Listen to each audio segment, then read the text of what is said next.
पाया खोदून झाल्यानंतर दुसऱ्याच दिवशी बांधकामाला सुरुवात झाली. बांधकामासाठी कावडीनी पाणी पुरवतो असं बळवंता म्हणाला होता. गुणाजी आणि धर्माजीला गवंड्याच्या हाताखाली दिलेलं होतं. सोनबा सुतार भाऊजींना मदत करत कामावर देखरेख करत होता. त्याला त्याच्या कल्पनेप्रमाणे बांधकाम करून घ्यायचं होतं. सारी कामं उरकल्यावर डोक्यावर भाकरीचं घमेलं घेऊन गंगी 2-3 तास मदतीला येत होती. गावातले प्रतिष्ठित इतर मित्रमंडळी अधूनमधून भेट देऊन जातच होती. बजरंगा मात्र दिवसातून एकदा तरी हजेरी लावून जात होता. बांधकाम हळूहळू आकाराला येत होतं. एक दिवशी दुपारी 12-1च्या दरम्यान बांधकामावरच्या मंडळींचं जेवण चालू असताना रखमी आली. थोडा वेळ बांधकामाची पाहणी केल्यानंतर ती गंगीजवळ येऊन बसली. गंगीने विचारलं, जेवतीयास ना? नाही, जेवण झालं, भांडी घासल्याने इकडं चाले. काय घरामध्ये कर्म नका? काय बोलताय गंगूबाई? रखमा लाजून म्हणाली. आता खोटं बोलती का मी? कामाला येऊ म्हणाली नव्हतीस? गंगेनं नेत्रपल्लवी करत तिला विचारलं. म्हणाले होते, घरी बसून शाने टाईमपास होत नाही. भाऊंनी आणि ह्यांनी बी कामावर या नकार दिला म्हणून माशामारी बसण्याची वेळ आली. रखमा, तुझ्यासाठी मी एक काम योजून ठेवले. ज्या दिवशी हॉटेल चालू होईल ना त्या दिवसापासून करशील ना? अहो हसत करीन, कोणतं बी काम द्या, नाही म्हणणार नाही. मी सांगतो तुला, काम दिवसभर करायचं नाही आहे. रोज सकाळी 3 तास आणि दुपारनंतर 2 तास, फक्त 5 तास करायचं. मोहिते डॉक्टरपेक्षा महिन्याकाठी 100 रुपये मी तुला जास्त देणार. पैशाबद्दल माझं काहीच म्हणणं नाही. काम काय काय करायला लागन ते तर सांगा भाऊ. काम एकच करायचं, माल बनवण्याचं. गंगामाईकडे सोपवणार होतो, पण घरचं बघून तिला जमणार नाही. कुणीतरी विश्वासाचं माणूस असावं म्हणून मी 2 महिन्यांपूर्वीच तुझी या कामी योजना करून ठेवलेली होती. पण मला समदे पदार्थ करायला जमणार नाहीत ना. हे बघ रखमा, प्रयत्न केला की सगळं जमतं. त्यासाठी मी असं करायचं ठरवलं आहे. म्हणजे पटतंय का बघ तुला? मी 2 दिवसांनी खामगावला जाणार आहे. तिथले एक हॉटेल मालक माझ्या चांगल्या परिचयाचे आहेत. माझ्याबरोबर तूही चल, तुझी त्यांच्याशी ओळख करून देतो. आपण तूर्त भजी, वडे, मिसळ, लाडू आणि जिलबी एवढेच पदार्थ बनवणार आहोत. खारे पदार्थ विकत आणू म्हणजे भेळ ठेवता येईल. भेळीसाठी मटकी बनवायची. आठवडाभरात एवढे पदार्थ तू सहज शिकशील बनवायला. समोरच्या माणसाला गपगार करण्यामध्ये तुमचा हात कोणी धरूच शकणार नाही भाऊ. बांधकामात कुठल्याही परिस्थितीत खंड पाडायचा नाही असं जरी त्यांनी कामावरच्या मंडळींना बजावून ठेवलं होतं, तरीसुद्धा त्यांना दिवाळी, अमावास्या, पाडवा आणि भाऊबीज अशा सलग सुट्ट्या द्याव्या लागल्या. त्यांनी थोडी कुरकुर केलीसुद्धा, पण इलाज नव्हता. मग मात्र प्लॅस्टर, मुंढाऱ्या, दारं, खिडक्या आणि भुई ठोकून होईपर्यंत कोणीही उसंत घेतली नाही. खरोखरच कार्तिकी पौर्णिमा उजाडली. भुई करण्याचं काम चालू असताना एक दिवशी तो गोमाजी आणि बळवंताला घेऊन कोळवणला फर्निचर आणण्यासाठी गेला. तिथं जुन्या फर्निचरचं जे दुकान होतं त्याच्या मालकाशी बळवंताचा चांगला परिचय होता. चांगल्यापैकी 5 टेबलं, 6 फूट उंचीची गल्ल्यासाठीची मांडणी फक्त 4,000 रुपयात मिळाली. बळवंताच्याच ओळखीच्या एका मालट्रकमध्ये 150 रुपयात हे सगळं फर्निचर करंजावण्याला आणलं. सारी जय्यत तयारी झाली होती. फक्त लाईटचा मीटर बसवायचा तेवढा राहिला होता. कार्तिकी पौर्णिमेनंतर 4-5 दिवसांनी सत्यनारायणाच्या पूजेनं सोनबाच्या हॉटेल गंगा विहारचं उद्घाटन झालं. तीर्थप्रसादाचं त्यांनी सगळ्या गावाला निमंत्रण दिलं होतं. दुपारी 3 पासून रात्री 8 वाजेपर्यंत तीर्थप्रसाद वाटण्याचं काम चालूच होतं. 100-200 माणसांचं जेवण करावं अशी गंगीची फार इच्छा होती, पण सोनबाने नकार दिला. तिला समजावून सांगताना तो म्हणाला, गंगे, उतळ पाण्याचा खळखळाट निरर्थक असतो. जेवणाच्या पंक्ती उठवण्या इतपत आपली परिस्थिती सुधारलेली नाही. अगं अजून अशात काहीच नाही आहे. लोकांची थोडी उधार उसनवारी झाली आहे. धंदा सुरळीत चालू दे, 4 पैसे मिळू देत, मग तू म्हणशील तेव्हा चांगल्या प्रकारे सत्यनारायण घालू, कारण अन्नदानासारखं पुण्य नसतं. दुसऱ्या दिवसापासून हॉटेल व्यवसायाला सुरुवात झाली. आचारी कामाचा रखमानी आठवड्याचा कोर्स पूर्ण केला होता. मीरा गुरविणीच्या 12-13 वर्षाच्या विठाची हॉटेलच्या कामासाठी सोनबानं नेमणूक केली होती. काम न करता तो गावभर टुकारासारखा हिंडत होता म्हणून मीराबाईची त्याला दया आली होती. विठासमोर तो तिला स्पष्ट म्हणाला, मीराबाई, तुझा विठा कसा आहे हे मला चांगलं माहिती आहे. तुझ्या हलाखीच्या परिस्थितीकडे बघून मी याला ठेवून घेतो आहे. तो इथे व्यवस्थित राहिला, प्रामाणिकपणे वागला तर मी त्याच्या आयुष्याचं कल्याण करीन. गरिबीचा मी फार जवळून अनुभव घेतला आहे. तुम्ही याला आयतं बसून खाण्याची सवय लावून ठेवली आहे. पण यांनी कामचुकारपणा केलेला, लांडी लबाडी केलेली मला आवडणार नाही. विठा, रोज सकाळी बरोबर 7 वाजता आंघोळ पांघोळ करून इथे आलं पाहिजे. सकाळचा नाश्ता आणि एक वेळचं जेवण इथे करायचं. संध्याकाळी 8 वाजता जेवायला घरी जायचं. समजलं? नंतर तक्रार चालणार नाही, कारण गावात हॉटेल काम करू इच्छिणारी पोरं चिकार आहेत. गिऱ्हाईकाचा अंदाज नसल्यामुळे भजी, वडे, मिसळीचा रस्सा किती प्रमाणात तयार करावा याचा रखमाप्रमाणे सोनबालाही प्रश्न पडला होता. तिने स्टोव पेटवल्यावर तो म्हणाला, हे बघ रखमा, आज आपला पहिलाच दिवस आहे. गिऱ्हाईकांचा आपल्याला अंदाजच नाही आहे. मालात तोटा आला तरी चालेल, पण शिल्लक राहायला नको. सकाळी भजी, वडे, मिसळ आणि पाव. संध्याकाळी फक्त भजीपाव आणि मटकीची भेळ असा आपला रोजचा मेनू असणार. दोन्ही वेळेला मिरच्या तळायच्या. मिसळीची तर्री बघताच गिऱ्हाईक खुश झालं पाहिजे. एकदा नाश्ता करायला आलेलं गिऱ्हाईक रोज आलं पाहिजे. रखमाने जेवढा माल तयार केला होता तो साराच्या सारा 10 वाजायच्या आत संपला. 10 नंतर लाडू, जिलेबी आणि सुक्या भेळीची विक्री चालू करायला लागली. चहासाठी स्टोव सारखा फरफरत ठेवायला लागला होता. दुपारी 3 वाजता रखमा आली. मटकी आणि भजी बनवायची होती. तासाभरात तिने दोन्ही पदार्थ तयार केले. मालाच्या चवीवर गिऱ्हाईक खुश झालं होतं. दिवसभर गिऱ्हाईक चांगलं झाल्यामुळे जेवणासाठी अर्धा तास सोडला तर विठाला आणि सोनबालाही बसायला जमलं नाही. आपण समजतो तेवढा हॉटेल व्यवसाय सोपा नाही. सोनबा शुकशुकाट झाल्यावर मनातल्या मनात म्हणाला. गल्ला खिशात टाकून त्यांनी बरोबर 8 वाजता हॉटेल बंद करून टाकलं. घरी गेल्याबरोबर पहिल्यांदा गल्ला मोजला. 725 रुपये भरला. त्याच्या आणि गंगीच्याही समाधानाला सीमा राहिली नव्हती. पैसे ट्रंकेत ठेवले. अंगातला नेहरू शर्ट, टोपी काढून खेळायला अडकवली. हातपाय धुवून लगेच जेवायला बसला. जेवण झाल्याबरोबर कॉटवर गेला. पोरं जेवून TV पाहायला गेली होती. विविध भारतीवरची गाणी ऐकता ऐकता त्याला झोप लागून गेली. मध्यरात्रीच्या सुमाराला कुशीवर वळताना गंगीच्या बांगड्यांचा आवाज कानावर येताच त्याला जाग आली. रोज खाली झोपणारी गंगी कॉटवर झोपलेली पाहून त्याला फार आश्चर्य वाटलं होतं. तो मनात म्हणाला, गंगीने आपल्याला रात्री जाग करायचा नक्की प्रयत्न केला असणार. आपल्याला जाग यायला पाहिजे होती. दिवसभर सारखं उभं राहून थकल्यामुळे आपले डोळे उघडले नसतील. बाहेर जाऊन येण्यासाठी उठताना त्याचा तिला धक्का लागला, त्यामुळे तिलाही जाग आली. डोळे चोळत म्हणाली ती, अव लाईट लावा, मला बी बाहेर यायचे. तू वरती कशी काय झोपली ग? बाहेरून आल्यानंतर कॉटवर अंग टाकत त्याने तिला विचारलं. वाटलं तुम्हापाशी झोपावं, मग मला जागा का नाही केलं? अहो हलवलं 3-4 वेळा, पण तुम्ही हो कचू नाही केलं. दिवसभर थांबला असान असं समजून शनी तुम्हाला जागा करण्याचा नाद दिला सोडून. खरं आहे, दिवसभर हातापायाला दम नव्हता. जेवणाच्या वेळी जेवढं बसायला मिळालं तेवढं. सवय नाही ना, त्यामुळे थकल्यासारखं झालं. आता गेला ना थकवा?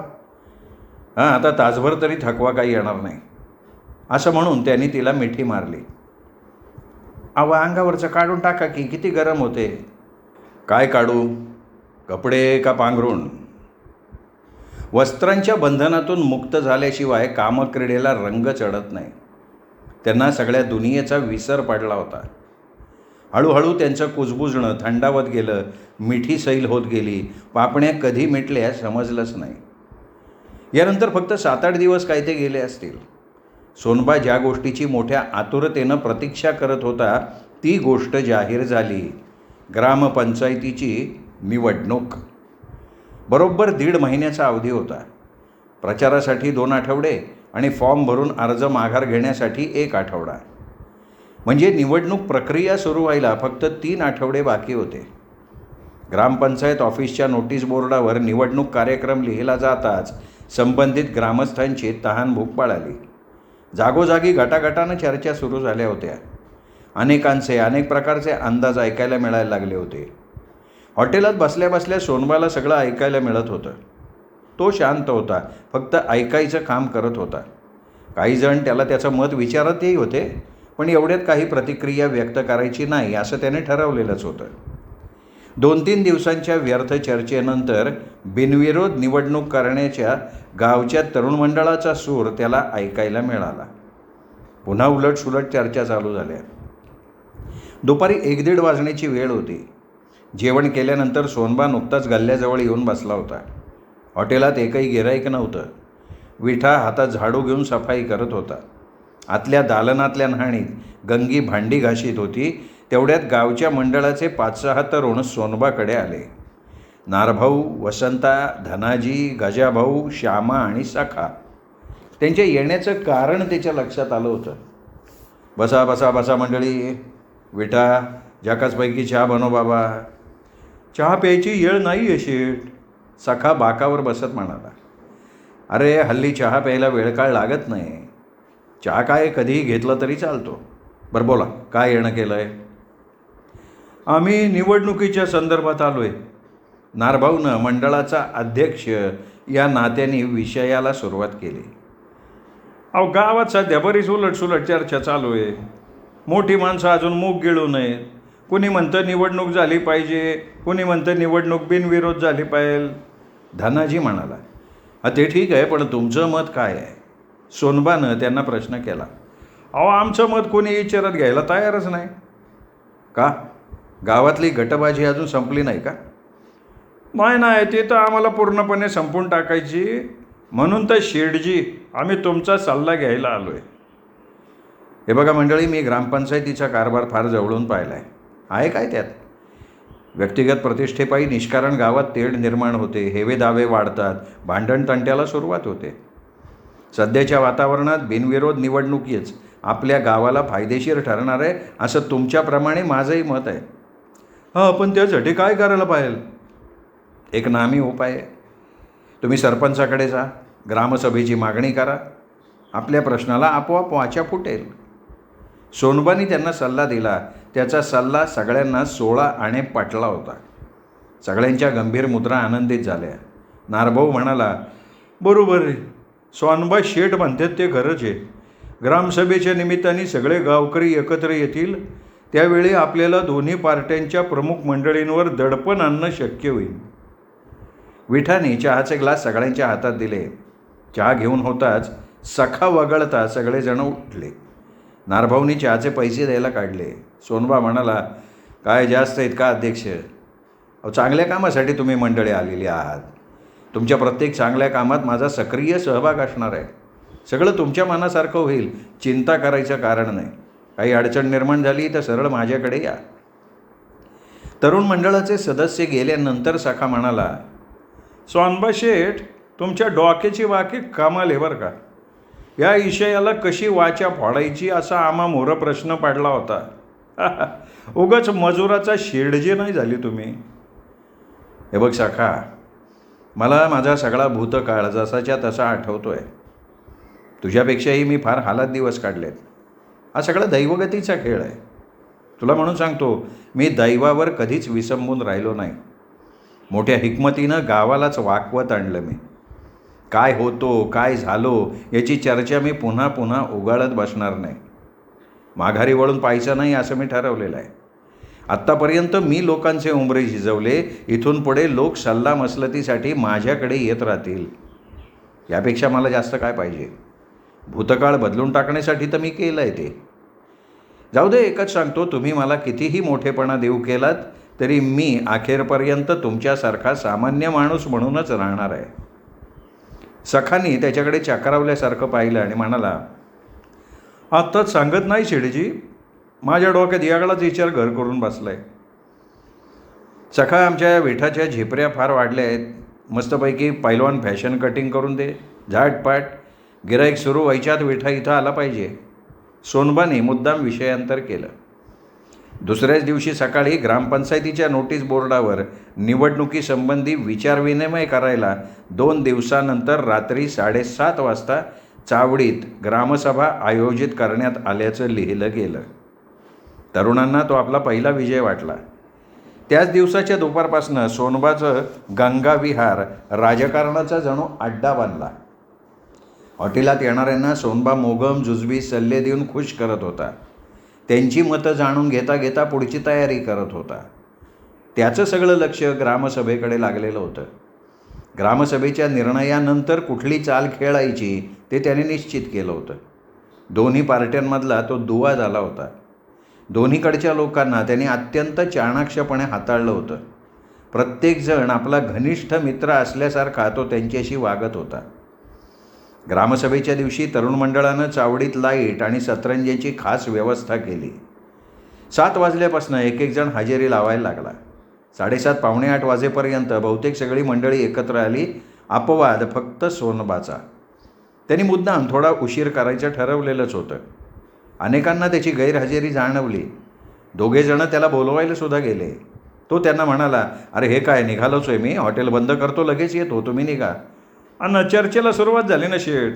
अहो होऊ द्या, चर्चेशिवाय निर्णय होत नाही, सोनबा खिडकीची तावदानं लावत म्हणाला. तो जेव्हा चावडीत गेला तेव्हा सरपंचाच्या अध्यक्षतेखाली ग्रामसभेच्या कामकाजाला सुरुवात झाली होती. ते पांढऱ्या शुभ्र कडक इस्त्रीच्या कपड्यात होते.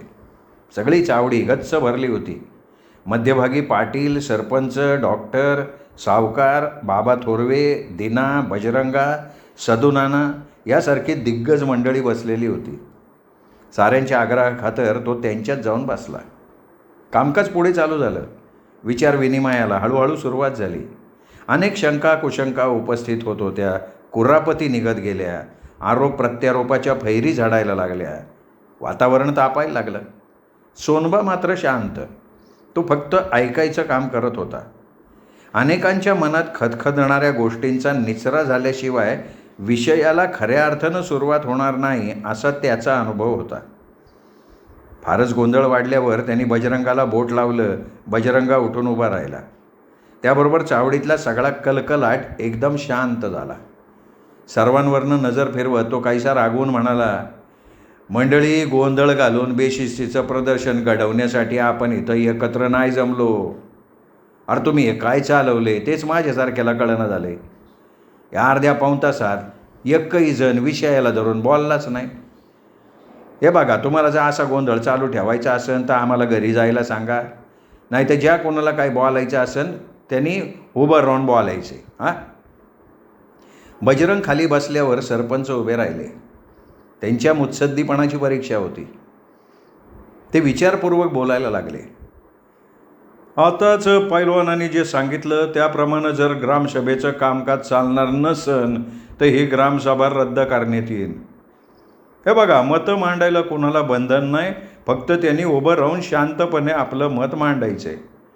निवडणूक बिनविरोध करायची का नाही या प्रश्नाचा पहिल्यांदा सर्वानुमते निर्णय घ्या. कारण नसताना मुख्य विषय बाजूला ठेवून कुणी कुणावर चिखलफेक करू नका, अशी माझी तुम्हा सगळ्याला नम्र विनंती आहे. सरपंच खाली बसल्यावर कुजबूज सुरू झाली. ती आणखीन वाढू नये म्हणून सोनबा उभा राहिला. सोनबानं सगळ्यांना हात जोडले आणि नम्रपणे म्हणाला, मंडळी, गावामध्ये निवडणुकीसारख्या सामान्य विषयामुळे गुंता वाढू नये म्हणून निवडणूक बिनविरोध व्हावी असं जे आपल्या गावच्या तरुण मंडळाचं मत आहे तेच माझंही मत आहे. म्हणून मी तुम्हा सगळ्यांना नम्रपणे आवाहन करतो, प्रत्येकानं आपले वैयक्तिक हेवे दावे गावाच्या कल्याणासाठी बाजूला ठेवावेत. ओंगळवाण्या राजकारणाचं प्रदर्शन मांडू नका. स्वार्थाला फाटा द्या, तरच आपल्याला गावाच्या विकासासाठी काहीतरी भरीव कार्य करून दाखवता येईल. गावातल्या रस्त्यांवरनं नीट चालता येत नाही. आपल्या माता भगिनींना धुण्या पाण्यासाठी नदीकडे जाताना जी कसरत करावी लागते ती पाहवत नाही. नळ योजनेचा प्रश्न अजून भिजत पडला आहे.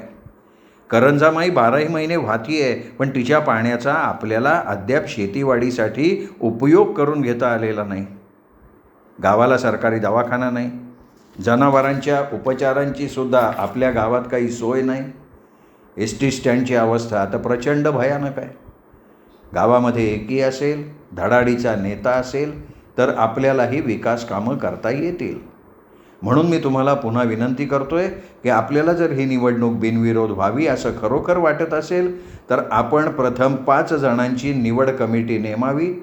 प्रत्येक वॉर्डप्रमाणे पंचायतीचे मेंबर ठरवण्याचं काम ती कमिटी करेल. माझी सूचना मान्य असेल तर आपण होकार द्या. तुमची सूचना आम्हाला मान्य आहे, पण माझी एक उपसूचना आहे, नारभाऊ उभा राहून म्हणाला. ती कोणती? कमिटीवर प्रत्येक वॉर्डचा एक सभासद असावा. अरे यात गैर काही नाही आहे, फार चांगली सूचना आहे. मंडळी, आपण इथे बहुसंख्येनं जमलो आहे. आपल्यात एकमत होऊ शकणार नाही, म्हणून या कमिटीने निरपेक्ष बुद्धीने सर्वांना मान्य होतील असे मेंबर निवडायचे. सरपंचपद कुणाला द्यायचं, उपसरपंच कोण होणार हे प्रश्न नंतरचे आहेत. नियमानुसार त्यांची निवड होईल. त्याची चर्चा आत्ताच करत बसून वादंग माजवण्यात काहीच अर्थ नाही आहे. कमिटीने फक्त मेंबर निश्चित करायचं काम करावं. अशा प्रकारे महत्त्वपूर्ण भूमिका बजावून सोनबा खाली बसला. ग्रामसभेला हवं तसं वळण देण्यात तो यशस्वी ठरला होता. सभेचं काम एका विशिष्ट निर्णयाप्रत आल्यानंतर कच्च्या अहवालाचा कागद हातात घेऊन ग्रामसेवक उभे राहिले. त्यांचं टेन्शन उतरल्यासारखं दिसत होतं. सुरुवातीला त्यांची घाबरगुंडी उडाली होती. ते किंचित स्मित करत म्हणाले, कमिटीने आम्हाला आता कोणाचा विरोध नसावा असं मला वाटतंय. गावाचं हित लक्षात घेऊन सोनबा शेटने तुम्हापुढं सर्वांना मान्य होण्याजोगा फार चांगला प्रस्ताव मांडला आहे. तरीसुद्धा अजूनही संधी आहे. जर कोणाला काही बोलायचं असेल तर बेलाशक बोला. 5 जणांची निवड कमिटी नेमायला आमची मान्यता आहे, मारुती भाऊंचा वसंत म्हणाला. फक्त वार्डातल्या लोकांनीच आपला कमिटी सभासद सांगावा, प्रताप देशमुख म्हणाला. चालन. देशमुख साहेबांची सूचना मान्य करण्याजोगी आहे. आणखीन काय सूचना? आमच्या सूचना संपल्या हो. मग कमिटीच्या सभासदांची नावं घ्या की भाऊसाहेब, गजाबा मोरे उभा राहून म्हणाला. प्रत्येक वॉर्डातल्या ग्रामस्थांनी आपापल्या कमिटी सभासदाचं नाव सांगितलं. अनुक्रमे सरपंच, सोनबा, पाटील, डॉक्टर आणि बाबा थोरवे. या 5 जणांची निवड कमिटी निश्चित केल्यानंतर सोनबा उभा राहिला. त्यांनी ग्रामसभेवरती निर्विवाद प्रभुत्व निर्माण केलं होतं. तरुणांचा तो प्रेरणास्थान बनला होता. तो म्हणाला, या पंचक्रोशीतल्या 15-20 ग्रामपंचायतींपैकी 11 सदस्य असलेल्या सर्वात मोठ्या ग्रामपंचायतीच्या सन्माननीय ग्रामस्थांनो, एकी ही फार मोठी शक्ती असते. एकीच्या बळावरती आपण पाहिजे ते दिव्य करू शकतो. निवडणूक टाळण्यासाठी आपण सर्वांनी इथे जी एकी दाखवलीत, जी सहकार्याची भावना व्यक्त केलीत, ती खरोखर कौतुकास्पद आहे. कमिटीच्या वतीने मी तुम्हाला आश्वासन देतो की आम्ही आपल्या करंजावणे गावाच्या कल्याणासाठी आपापसातले सगळे मतभेद बाजूला ठेवून ग्रामपंचायत सदस्यांची निवड करू. भविष्यकाळाची पावलं लक्षात घेऊन तरुण मंडळींनाही जास्तीत जास्त संधी देण्याचा, त्यांच्या कर्तृत्वाला वाव देण्याचा प्रयत्न करू. मात्र तुम्हाला मी आम्हा 5 जणांच्या वतीनं ठामपणे सांगून ठेवतो, आम्ही जो निर्णय घेऊ तो अंतिम असेल आणि त्यात कुठल्याही परिस्थितीत बदल केला जाणार नाही. एवढं बोलून एका वेगळ्याच आनंदात सोनबा खाली बसला. त्याबरोबर टाळ्यांचा प्रचंड कडकडाट झाला. सगळी जुनी मंडळी चक्रावून गेली होती. सोनबासारख्या एकेकाळच्या लाचार माणसांनी सगळी ग्रामसभा स्वतःच्या हातात घ्यायचा चमत्कार करून दाखवला होता. कित्येक जण मनात म्हणत होते की आपण सोनबाला अडाणी समजत होतो. आज त्यांनी सगळ्यांची वाचा बंद करून टाकली. सगळी तरुण पोरं त्याच्या इशाऱ्यावरती नाचायला लागली आहेत. अशी कुठली किमया केली त्याने? सोनबा ज्ञानी आहे, चतुर आहे, हे आज निर्विवाद सिद्ध झालेलं आहे. सगळंच विसंगत आहे, विश्वास न ठेवण्याजोगं आहे, तरीही ते सत्य आहे. तब्बल 14-15 वर्ष माणसाला बहुरूपी बनून राहता येतं का? ग्रामसेवक उभेच होते. टाळ्या थांबल्यावर त्यांनी सांगितलं, मंडळी, निवड कमिटीची उद्या सकाळी बरोबर 10 वाजता ग्रामपंचायत ऑफिसमध्ये बैठक होईल. त्यावेळी सन्माननीय सदस्यांची नावं निश्चित केली जातील. नाही, ते जमणार नाही भाऊसाहेब, हे जमणार नाही. आम्हाला सभासदांची नावं आत्ता कळली पाहिजे. निवड कमिटीच्या सभासदांनी मंडळाच्या खोलीत जावं, नावं निश्चित करावी. उद्या आणखीन त्याला फाट्या फोटायला नको. चला. बाळा देशमुखांचा मुलगा प्रताप ताडकन उभा राहून म्हणाला. सोनबानी त्याच्याकडे हसून पाहिलं होतं. त्यानंतर अनेकांनी प्रतापच्या सुरात सूर मिळवला. कमिटीचा निर्णय होईपर्यंत थांबून राहण्याची सगळ्यांनी तयारी दाखवली. सोनबानं नारभाऊकडं बघितलं. तो झटकन उठला, मंडळाच्या खोलीचं दार उघडायला गेला. मग मात्र कमिटी सदस्यांना निर्णयासाठी त्या खोलीत जाणं भागच पडलं. सोनबानी दबावतंत्राचा बरोबर उपयोग करून घेतला होता. कमिटीच्या 4ही सभासदांपेक्षा तो वयानं लहान होता, म्हणून सगळ्यांच्या मागून तो खोलीत गेला. दाराला आतून कडी घातली आणि मग तो त्यांच्यात जाऊन बसला. एक बाबा थोरवे सोडले तर बाकी 3ही प्यादी त्याच्या हातातली होती. प्रसंग पाहून तो शस्त्र उगारणार होता. 7-8 मिनटं फक्त प्राथमिक चर्चा झाली. या चर्चेत त्याने अजिबात भाग घेतला नाही. ही गोष्ट लक्षात आल्यावर डॉक्टरांनी त्याला विचारलं, अरे सोनबा, तू का बोलत नाही आहेस? गावच्या तरुण मंडळींच्या दृष्टीनं मोडीत निघालेली आम्ही माणसं.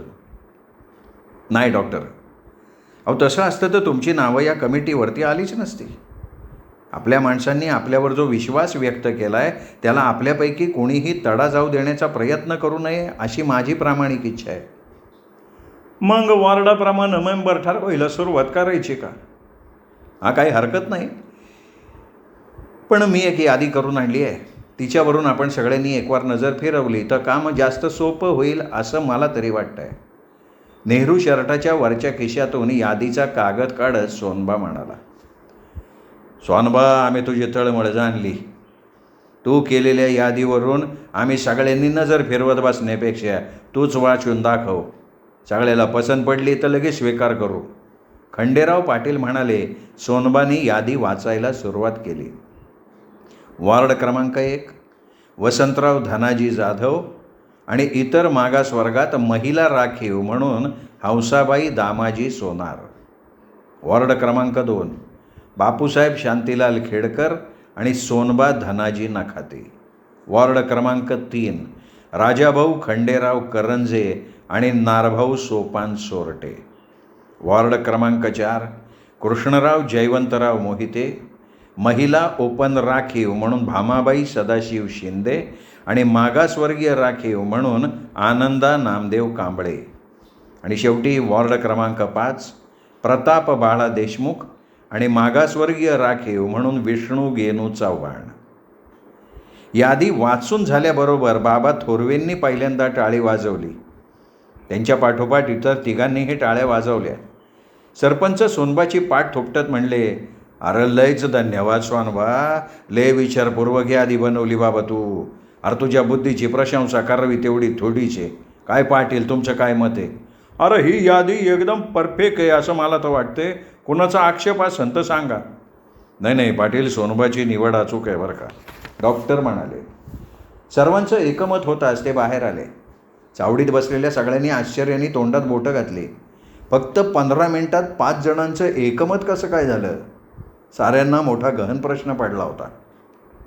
जो तो आश्चर्यानं या चमत्काराबद्दल शेजाऱ्याला विचारत असताना सोनबाने ग्रामसेवकाच्या हाती नवनिर्वाचित सदस्यांच्या नावाची यादी दिली. ग्रामसेवकाने ती यादी वाचून दाखवली. पुन्हा एकदा टाळ्यांचा मोठा कडकडाट झाला. आक्षेप घ्यायला कुठे जागाच नव्हती. सगळी लहान थोर मंडळी निवड कमिटीच्या निर्णयानं खुश झालेली होती. दोन्ही पार्ट्यांना योग्य न्याय दिला गेला होता. शेवटी राजाभाऊंनी सगळ्यांचे आभार मानले आणि मग सरपंचांनी ग्रामसभेचं कामकाज संपल्याचं जाहीर केलं. ग्रामस्थ मंडळी आनंदानं घरी जाण्यासाठी उठली. सोनबाची मात्र तरुणांच्या गराड्यातून सुटका होऊ शकली नाही आणि घरी गंगी न जेवता त्याची वाट बघत कॉटवर बसून होती. श्रोते हो, हा आजचा भाग इथेच संपला. तुम्ही ऐकताय पोपटराव भसे लिखित शांती पब्लिकेशन्स प्रकाशित बिलंदर ही कादंबरी. या कादंबरीचा शेवटचा भाग श्रोते हो आपण उद्या ऐकणार आहोत दीपक रेगे कथाकथन चॅनलवर. नमस्कार.